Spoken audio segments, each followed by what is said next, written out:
Day 676 of living in Thailand.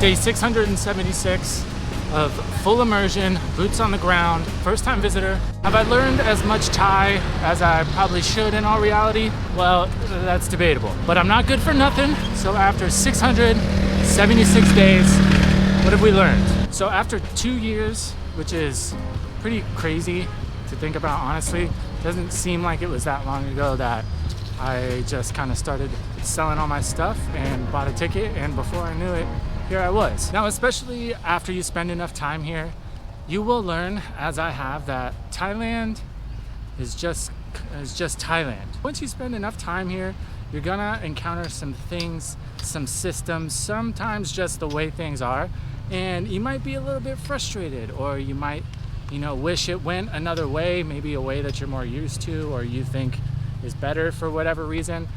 You're more than likely gonna realize that Thailand is just Thailand. Thailand's gonna be Thailand. They have ways that they like to do certain things, and Thailand's always been Thailand, and it's probably always gonna be Thailand. So those things probably aren't gonna change. Oh God, it's a lot smaller than I thought. Now, there's a ton of main reasons that a lot of people look to Thailand for, whether it's moving, vacation, whatever. So one thing that I've learned is you might come across more, maybe less, depending on where you're from, but you're gonna run into people that you probably wouldn't hang out with if you were at home. Just the reality of it. Try living in Las Vegas, places like that, Hollywood. Now, especially if you're moving here, of course, I think it's really important to make friends, but just keep yourself honest. Make sure you're making the right friends. Now, inherently, when you sell everything and move a long way from home, you're more than likely gonna put yourself in some situations that, maybe you're not really used to. Maybe it's out of your comfort zone. So one thing I've definitely learned, which I think has helped me as a person, content creator, just all around, coming to Thailand and forcing myself in those situations, I have a little bit of social anxiety sometimes. Everybody does. When I first got here, I missed so many shots and so many videos because I didn't know if it was cool if I pulled out my camera. Now I'm just on the film everything, ask for forgiveness later. If you've never made videos before, that might sound a little crazy, but if you have, you understand. But with me, it's forced me into those situations a lot of the time where there's no real cop out. You gotta figure it out. If you're, going across Thailand on a train and you get somewhere and you're lost and you're too embarrassed to ask for directions, okay, well then I guess you're staying at the train station. One thing I've learned, and that's one thing Thailand has definitely kind of slapped me across the face with a few times. Now, for the most part, when you get to Thailand, you're more than likely gonna notice that if you look around at Thai people, in general, people seem to be much more appreciative of the things they have. No matter where you are in America, there's always a sense of keeping up with the Joneses. You always need the nicer car, the fatter house, whatever.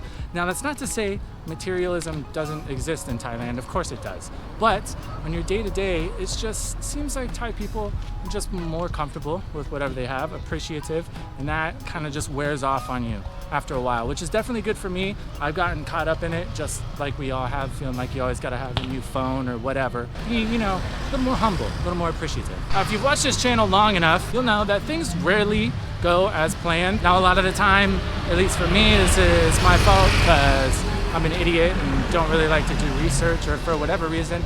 But some other times things are definitely just gonna happen and plans are gonna change. The landscape of how things work and how certain things are done in Thailand is always changing, pretty much no matter which direction you look. This is why I always tell everybody, if you are researching videos, especially about Thailand, make sure you're watching recent stuff, because if you're watching pretty much anything informational from a couple years ago, it's a good chance that it's probably not like that anymore. But being in Thailand has definitely helped me just have a little bit more patience and kind of just let things happen. Now, you might also know, I've said it quite a few times, when you get to Thailand after you spend some time here, you're gonna start to realize that Thai people don't play. And I'm not gonna lie, as it's no secret really, when I was in America, I was a bit of a hothead. Nothing crazy, but I did put myself in some situations that I probably shouldn't have been in. And being in a place where you just understand what the repercussions of that are gonna be, and that's not to say you can do whatever you want in America, but the odds of getting away with any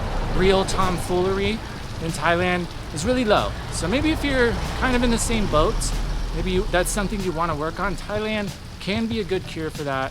Just make sure you're looking for the right cure, not the one that ends in handcuffs. Another byproduct of spending this much time in Thailand, which I really had no plan for. I'm sure we've all been guilty of this once or maybe, 100 times. When something happens that we don't like, we have this thing where we don't necessarily like to hold ourselves accountable to the fullest extent. We always try to find some external reason why something happened, right? And I'm plenty guilty of that. And it's easy to do in America because you're surrounded by, a circle of people you're really close with.